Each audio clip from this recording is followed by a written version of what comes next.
Hello, I'm Geeta Guru-Murthy, and we are using the next 30 minutes to answer your questions about the war in Ukraine. A lot has happened in the last week with a very public spat between President Trump and President Zelensky. What does it all mean for the future of any peace talks? Where does the UK, Russia and Europe stand in all this?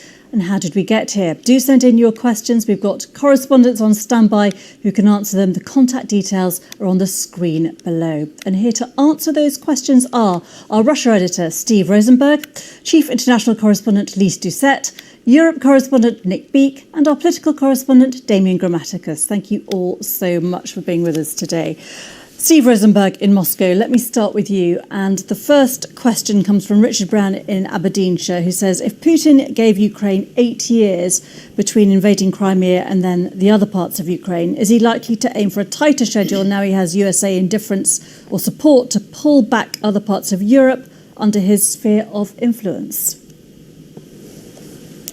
It's a really good question from Richard there. And it's a question I'm sure people are asking in Kiev, in Russia's neighbours like the Baltic states, in Eastern Europe, across the European continent. OK, thank you, Steve. Let me put one to Lyse from Rob Cranwell in Birmingham, who says, if the US is only interested in its own borders, what stops the likes of Putin invading other countries with impunity? It's worrying that we no longer seem to have an ally in the US. So same theme. What would you say to that? So Rob's question follows right on from Steve's question. And right now that's being asked by the Ukrainians and saying, well, if there is to be a peace deal, who's going to guarantee it? What are my security guarantees? And I was at that Munich Security Conference where it became abundantly clear that the United States, as President Trump never stopped saying, this is Europe's war.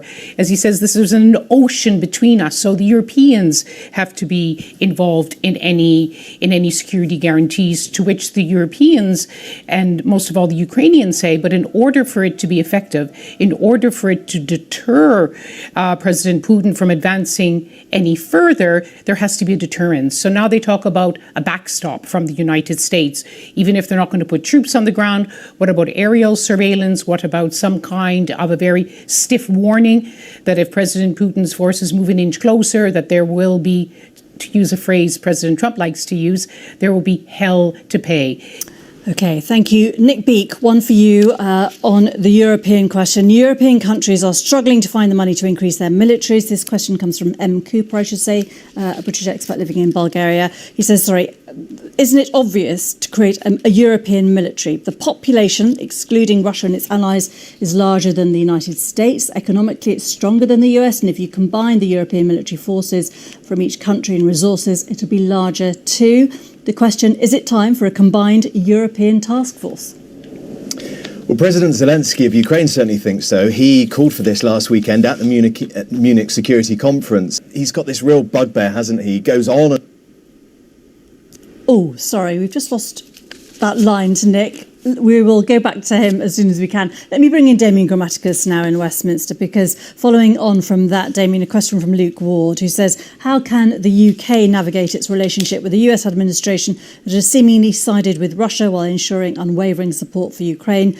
As the war continues, the UK must walk a fine line in balancing diplomacy with a steadfast commitment to Ukraine's sovereignty and security. And Damian, this comes, of course, as Keir Starmer and President Macron are due to go to the US next week. Yes, Keir Starmer's visiting is going to be there on Thursday next week. Emmanuel Macron is going to be there on Monday. And you can guarantee, we know this is a question that is being asked and debated inside the corridors of power here in Downing Street, in the Foreign Office. And it's something that is consuming a lot of attention. OK, well, we're going to leave it there. And Lyse, I would love to talk to you about China, but we'll have to do this again. Lyse Doucet, our chief international correspondent, our Russia editor, Steve Rosenberg, Europe correspondent, Nick Beake, and our political correspondent, Damian Grammaticas. Thank you all so much for being with us. And let me just let you know that, of course, we are hearing still that there are talks still ongoing between the US and Ukraine on that minerals deal potentially, and there are people urging Zelensky that it is still possible to repair relations. Those voices still coming from the US. There's going to be a lot at stake and a lot more coverage next week when President Macron and the UK Prime Minister visit Washington. More coming up in a few minutes.